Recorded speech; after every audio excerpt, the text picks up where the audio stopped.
ஊடக நண்பர்களுக்கு வணக்கம். எங்களது செய்திகளை மக்களிடத்திலே எங்களை போன்ற எளிய அமைப்புகளினுடைய கருத்துக்களை மக்களிடத்திலே கொண்டு போகக்கூடிய உங்கள் அனைவருக்கும் எங்களது நன்றியை நாங்கள் தெரிவித்துக் கொள்கின்றோம். ஈரோடு இடைத்தேர்தலில் கவனத்தில் எடுத்துக்க வேண்டிய முக்கியமான விஷயமே இந்த ஈரோடு மாநகரத்தினுடைய தொழில், குறிப்பாக இங்கே இருக்கக்கூடிய சிறு குறு தொழில் ஒன்றிய அரசினுடைய மோடி அரசினுடைய ஜிஎஸ்டினால் பெரிய அளவுக்கு பாதிக்கப்பட்டிருக்கிறது. இந்த ஜிஎஸ்டினால் பெருமளவில் தொழில்கள் இங்கே முடங்கி கொண்டிருக்கின்றன. இது இந்த தொகுதியினுடைய மிக முக்கியமான பிரச்சனை. இந்த பிரச்சனை குறித்து இதுவரை பேசுவதற்கு சீமான் அவர்கள் தயாராகவே இல்லை. ஆனால் இந்த ஜிஎஸ்டி பிரச்சனை தான் இந்த ஊரினுடைய வாழ்வாதாரத்தையும் முதலீட்டையும் தொழிலையும் நசுக்கி கொண்டிருக்கிறது. ஜிஎஸ்டி பிரச்சனை யாருடைய கொள்கையினால் வந்தது என்றால் மோடி அரசினுடைய கொள்கையால், பாஜக கொள்கையினால் வந்தது.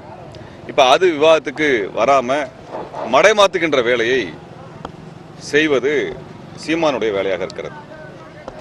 இப்போ இவ்வளவு தலைபோகக்கூடிய விஷயமாக ஜிஎஸ்டி பிரச்சனை ஒரு பக்கம் இருக்குது.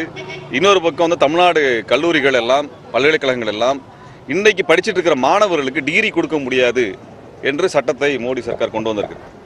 அப்போ இப்போ படிச்சுட்டு இருக்கக்கூடிய மாணவர்களுடைய எதிர்காலம் என்ன ஆகும் அப்படிங்கிற ஒரு பதைவதைப்பு எல்லாருக்கும் இருக்குது. ஏற்கனவே கல்லூரிக்குள்ளே போக முடியாத அளவுக்கு நீட்டு தேர்வு பிரச்சனையை கொண்டு வந்தாங்க. இப்போ படிச்சுட்டு இருக்கக்கூடிய மாணவர்களுக்கு டிகிரி தர முடியாது, தமிழ்நாடுடைய பல்கலைக்கழகங்கள் கல்லூரிகள் டிகிரி தர முடியாது, அப்படி கொடுக்கக்கூடிய டிகிரி செல்லுபடி ஆகாது என்று மோடி அரசு சட்டம் கொண்டு வந்து நிறுத்தியிருக்கிறார்கள். அப்போ இது மிக மோசமான ஒரு பிரச்சனையாக, இப்போ பூதாகரமான பிரச்சனையாக மாறிக்கொண்டிருக்கிறது. ஆனால் இதை குறித்து சீமான் பேசுவதில்லை. இப்படியாக நம்ம எடுத்துக்கொண்டோம் என்றால் இந்த தொகுதியினுடைய பிரச்சனை என்பது விவாதத்திற்கே வராமல், தமிழ்நாட்டினுடைய பிரச்சனையை இந்த தேர்தலில் விவாதமாகவே மாற்றாமல் பெரியாருக்கு எதிராக பேசுவதால் என்ன ஆகிவிடப் போகிறது? பெரியாரை எதற்காக இன்றைக்கு இந்த இடத்திலே கொச்சையாக, பொய் தகவல் அடிப்படையில் சீமான் பேசிக்கொண்டிருக்கின்ற கேள்வியை எழுப்பியிருக்கின்றோம். ஒன்று, அவர் பேசினதுக்கு ஆதாரமே இல்லை, நாங்கள் நேரடி விவாதத்துக்கு தயாராக இருக்கோம்னு சொல்லி சென்னையில் பத்திரிகா சந்திப்பில் சொன்னோம். சீமான் வரலை. சீமான் வீட்டு வாசலுக்கே போயிட்டோம், அப்பவும் சீமான் வெளியில் வரலை. அவர் ஈரோடுக்கு வந்துட்டார், நாங்கள் ஈரோடுக்கும் வந்துட்டோம், இப்போவும் சொல்கிறோம் வாங்க ஒரு பொது மேடையில் பேசுவோன்னு. அதற்கும் சீமான் தயாராக இல்லை. ஆனால் திரும்ப திரும்ப பெரியாரை கொச்சைப்படுத்துகின்ற விதமாக சீமான் பேசுகின்ற நோக்கம் என்பது இங்கே தமிழ்நாட்டில் பாஜகவினால் கொண்டு வரப்பட்ட நெருக்கடியை மடைமாற்றுவதை தவிர வேறு எதுவும் கிடையாது.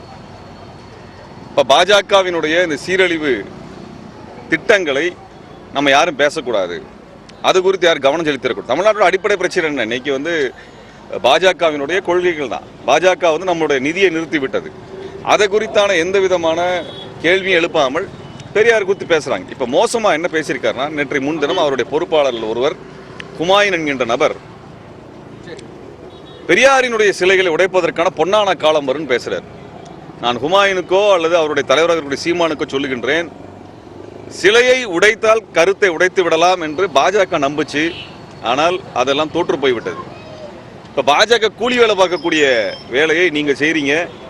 சிலையை உடைக்கக்கூடிய பொன்னான காலம் ஒரு காலத்திலும் உங்களுக்கு வராது. அப்படி நீங்கள் உடைக்க வேண்டும் என்று நீங்கள் நினைத்தால் அதற்கான எதிர்வினைகள் மிக மோசமானதாக இருக்கும் என்பதை நாங்கள் சொல்லிக் கொள்கின்றோம். நாங்கள் வந்து அச்சப்படக்கூடியவர்களோ பின்வாங்கக்கூடியவர்களோ வழக்குக்காக நாங்கள் அஞ்சுகிறவர்களோ அல்ல. அதனால் இந்த மக்களுடைய மண்ணினுடைய பிரச்சனை என்னவோ அந்த பிரச்சனையை பேசாமல் மடைமாற்றுகின்ற வேலையை சீமான் செய்து கொண்டிருக்கிறார். சீமானுக்கு நேரடியாக பல தடவை சவால் விட்டுட்டோம். எந்த சவாலுக்கும் பதில் சொல்கிறதுக்கு அவருக்கு தயாராக இல்லை. அவருக்கு அச்சமாக இருக்கிறது. அவர் பேசுகின்ற பொய்யெல்லாம் அம்பலமாயிட்டு இருக்கு. விடுதலை புலிகளோடு தனக்கு நெருக்கமாக இருந்தோம், மேதகு பிரபாகரனுக்கு நெருக்கமாக இருந்தோம், ஆலோசகனெல்லாம் சொல்லணும் அப்படின்னு சொன்ன கதையெல்லாம் இன்னைக்கு ஈழத்தமிழர்களை அம்பலப்படுத்திட்டாங்க. அவர் வந்து அவருடைய புகைப்படங்கள், ஈழத்தில் எடுத்த புகைப்படங்களை எடுத்த புகைப்பட கலைஞர் நன்கு தெரிந்தவர். அமரந்தாஸ் வந்து ரொம்ப நன்றாகவே 10 ஆண்டுகளுக்கு மேலாகவே தெரிந்தவர் அவர். இப்பொழுது அந்த உண்மைகள் எல்லாம் அவரே வெளியில் சொல்லியிருக்கின்றார்.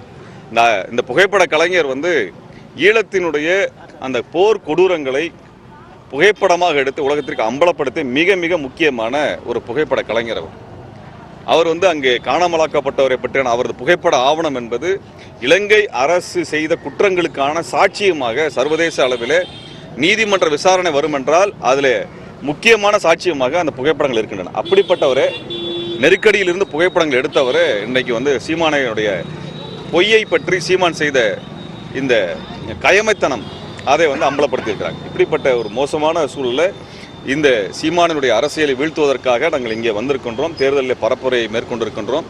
சீமானை தொடர்ச்சியாக அம்பலப்படுத்துவதும் தமிழ்நாட்டு இளைஞர்களை அவரிடமிருந்து பாதுகாப்பதும் எங்களுடைய கடமையாகவே எடுத்து நாங்கள் வேலை செய்கின்றோம்.